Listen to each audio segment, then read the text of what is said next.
What's up, party people? Android Stud here, and I have the newest, latest and greatest from Google. That's right, the Pixel 5 5G. That's right.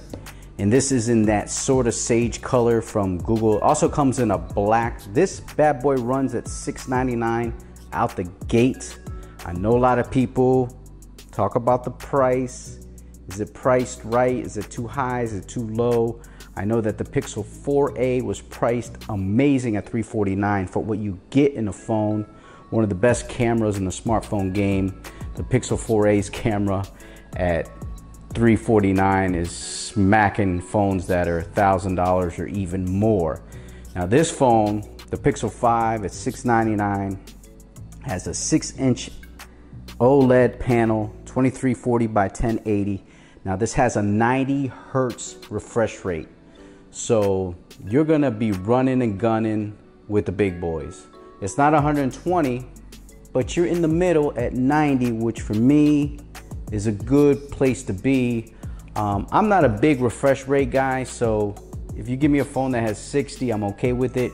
If you give me a 90, I'm okay. If you give me 120, I'm happy as hell. It's not something that I live and die by, but this does have that high refresh rate. Now this is packing a 765G 5G chip on it. So this gets 5G on your networks, whether it's Verizon, AT&T, T-Mobile, you know. But look at this color. This color is just spectacular. And then the material on this is phenomenal. You get the Gorilla Glass 6 on the front, aluminum build on the back. This is recycled aluminum, wireless charging on here. Fast charging's 18 watt. But it is just a beautiful baby. Now it's a 765G chip at 8 gigabytes of RAM, 128 gigabytes of storage. So you get some pretty good storage at $699. Unlike the iPhone 12 mini that only has 64 gigabytes of storage at $699, you're getting a better value on this than you would the iPhone 12. Also costs a little more, but you only get 64. You're gonna have to bump up the price. So it just depends. You also have phones out there like the Samsung Galaxy S20 Fan Edition that is $699 at 128 gigabytes of storage, but only 6 gigabytes of RAM. So a little give and take there when it comes to a lot of these phones in this price range. When you're looking at them, look, the 765 chip, the OnePlus Nord has that chip. The LG Velvet, I wouldn't say it's anywhere near the 865 that's in the Note 20 Ultra 5G, or even in last year's Pixel 4 or Pixel 4 XL at 855. So you're kind of, your chip is fast, but not sure if it's as quick or as productive as multitasking and doing a lot of things. But they did bump up the RAM, which is great. The Pixel 4a 5G only has 6 gigabytes of RAM, but it doesn't have 128 gigabytes of storage. It has the same Snapdragon processor, but you're only getting 6 gigabytes of RAM. Now this comes out the box Android 11. So you're gonna have the latest and greatest on here. There's some cool features on here, like hold for me. Like if you call 800 number, you'll be able to,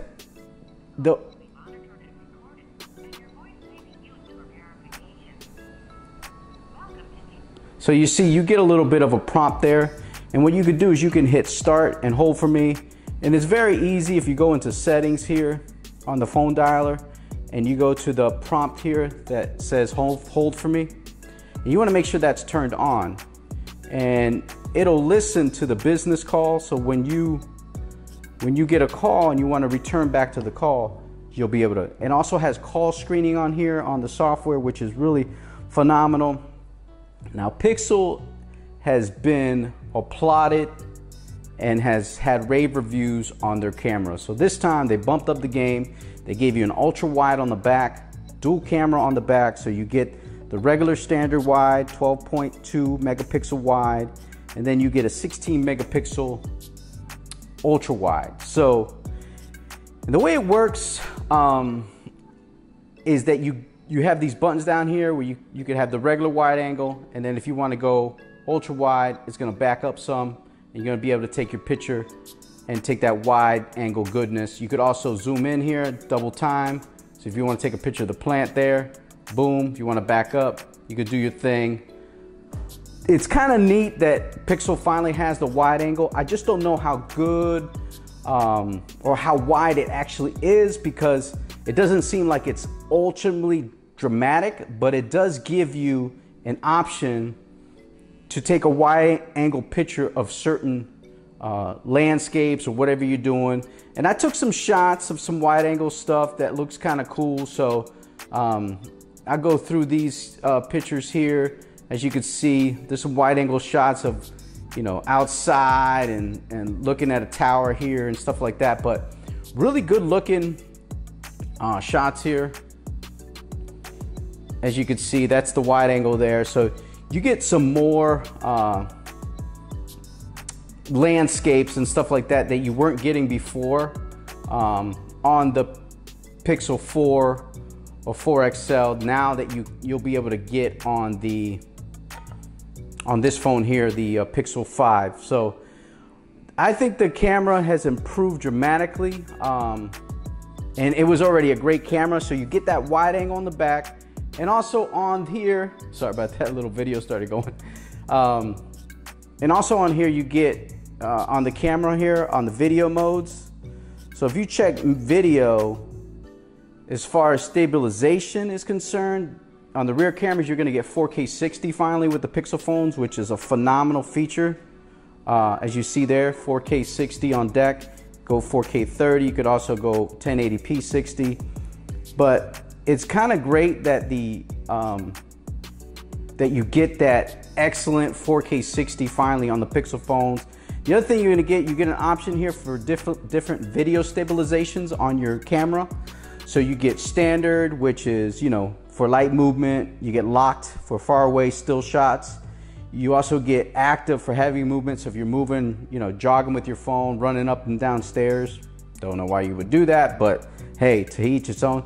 Then you got a cinematic pan for smooth panning shots for high speed, you know, so you could do some nice panning and stuff like that. So I keep it on standard, and that seems to do the job for me. Now, obviously you're gonna get night sight on here, which the shots at night, take in astrophotography, you get the works on here, so you don't have any issues there. They also have a mode here on the selfie camera where it takes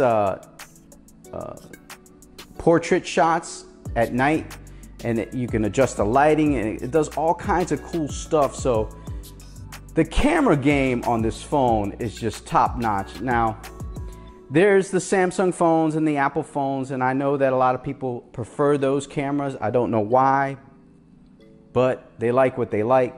But as far as the camera is concerned on the Pixel 5, I mean, you get so much, man. Like the Google, they added the night sight to the portrait mode. You get all kinds. You get the wide angle on the back, which is great. You never had that before. And software, when it comes to Google, is absolutely phenomenal. I just don't know why people sometimes don't think the Pixel phone has the best cameras. I think they have the best cameras in the game. I mean, they're top notch. And the software on this is buttery smooth, stock Android 11. You're gonna get 12, 13, and 14 on this phone. So you have no issues there. So here's the question. What's the verdict with this? Is it worth $699? In my opinion, I think this phone should have came in at $599. And I think that no one would have said anything. It would have blew their mind if this phone came in at $599, because nobody would have complained. Nobody complained about the Pixel 4a. They're not going to complain about the Pixel 4a 5G at $499. If you would have put this at $599, I think they would have stole the show. Having said that, at $699, I still think you get a good value from this phone, because you get wireless charging. It's IP68 certified. You get a decent chip. It's not an 855 or an 865.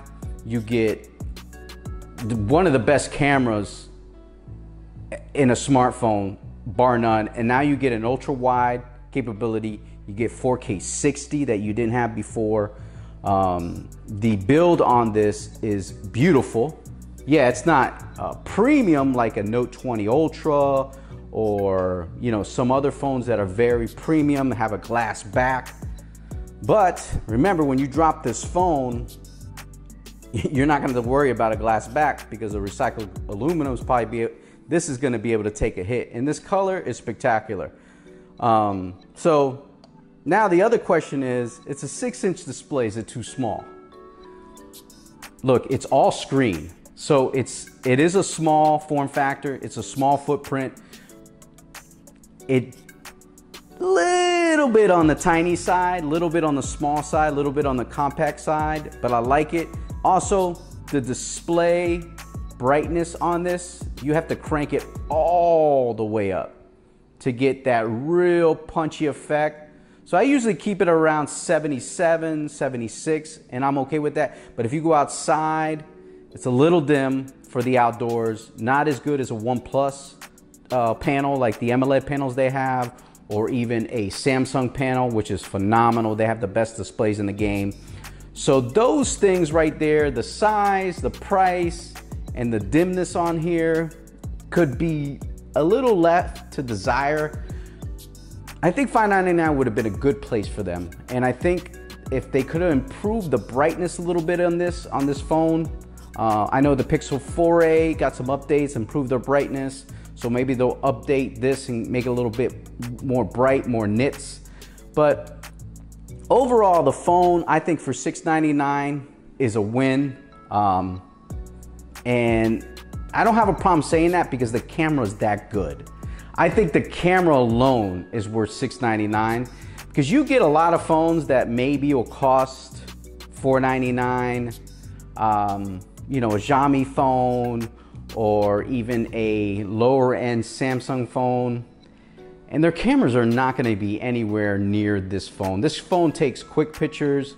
If you open up the camera app, it goes right to it. You want to take a picture, boom, boom, boom, done. So for me, I think the phone is definitely worth the $699. If you can get it at $599, I would jump all over it. Now, would I choose this over the Pixel 4a 5G? Well, I haven't had that personally. You're getting a 90 Hertz refresh rate over that one. You're getting wireless charging over that one. You get the additional 2 GB of RAM, and you get the IP68. So are those things worth $200? I guess if you gave 50 bucks to each one of those things, there you go. That's $699. Now, if you don't need all those things and you're good with 6 GB of RAM, you're good with no wireless charging, you're good with no 90 Hertz refresh rate, then the $499 is probably a place you want to be. And also that screen and footprint is going to be bigger than this if this phone is too small for you. This phone is small, especially someone who's been using a Note 20 Ultra and some other phones that are bigger than this. But this phone is all screen. It's a bezel-less design, as you can see there. You get no accidental touches because they're genius by putting that bezel around there so you don't accidentally hit the phone. And also the flat display is excellent because you're able to buy tempered glass. I have a tempered glass on here and you can't even tell because it's so perfectly installed by moi. So at the end of the day, $699 may be $100 too much. I think they should have priced it at $599. But other than that, a phenomenal phone. I really enjoy it. The camera is spectacular. The software is good. The battery is 4,000 milliamp battery and it lasts pretty much all day. If I go in here into my screenshots, so you see there, I'm at 1% there, and that's 5 hours and 54 minutes, I think it was. Yeah, 1% battery left, and I'm at 5 hours and 54 minutes on the screen on time. And here I am at 5 hours and 41 minutes at 6% battery. And that is just excellent, excellent, excellent, excellent battery life. So all in all, man, that's the Pixel 5 right there. An in-depth look. It has arrived. This is what you're getting if you're gonna buy it. Oh yeah, and I can't forget this. Buddy of mine asked me this. Are the buttons here clicky? Yes, they are. Very clicky on the power button. Clicky clicky on the volume up and down button. No headphone jack, but you get that beautiful design there with that metal power button. You get the same color on the chassis as you do the volume up down button. You get that awesome Type-C there. You get your stereo speakers also. I didn't mention that. Stereo speakers are pretty good on here. I thought the Pixel 4a speakers were really loud. These are, I want to say, just as loud or a little less loud than 4a. I would have to compare the two. And I do have the 4a here. So let's let me put this one here. Here is the 4a. And let's get that going here. So as you can see, the footprint of these, the Pixel 5 is taller, just a little bit, and it's wider. So as you can see there, there's the comparison between the two. I have a skin on my 4a, and there is the 5 next to it. So just a little bit taller, and a little bit wider when it comes to the display on the front. But really nice phones. Google, I think, is really doing a good job trying to appease the masses with a lower cost phone for this year in 2020. That's gonna do it, man. That's the Pixel 5 from Google. In-depth look. It has arrived. I'll have some much more videos on this and more. But thanks so much for watching. You guys can follow me on Twitter at Android Sorta, also on Instagram. Subscribe to the channel and leave a comment down below. Let me know what you guys think of the Pixel 5 from Google. Peace.